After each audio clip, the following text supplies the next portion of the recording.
en zone d'éducation prioritaire. Voilà. Merci, Monsieur Bournazel. Monsieur Sor.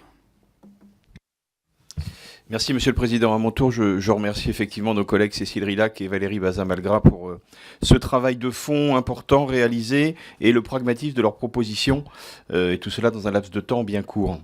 Ce sujet est d'importance puisqu'il concerne des personnels de l'éducation nationale qui n'ont effectivement aujourd'hui pas de réel statut et, si on aborde le côté financier, peu d'attractivité sur ce sujet. Pourtant, ils exercent à la fois des missions pédagogiques auprès d'élèves, remplissent une lourde charge administrative et elle ne fait que s'alourdir, mais aussi, et c'est important, permettent et très souvent favorisent l'indispensable lien entre l'école, les familles et les collectivités locales, mairies ou EPCI. Il y a donc, en effet, vous l'avez pointé, une vraie urgence et une vraie attente à faire évoluer ce statut.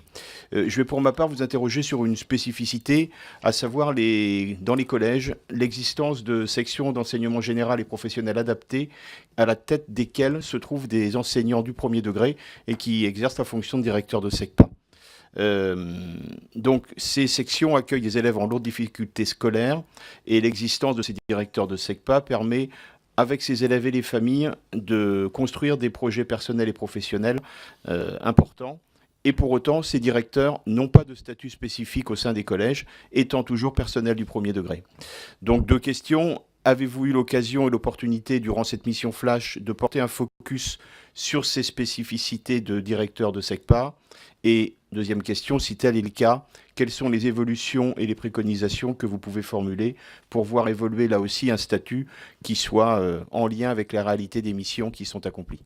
Merci à vous. Merci,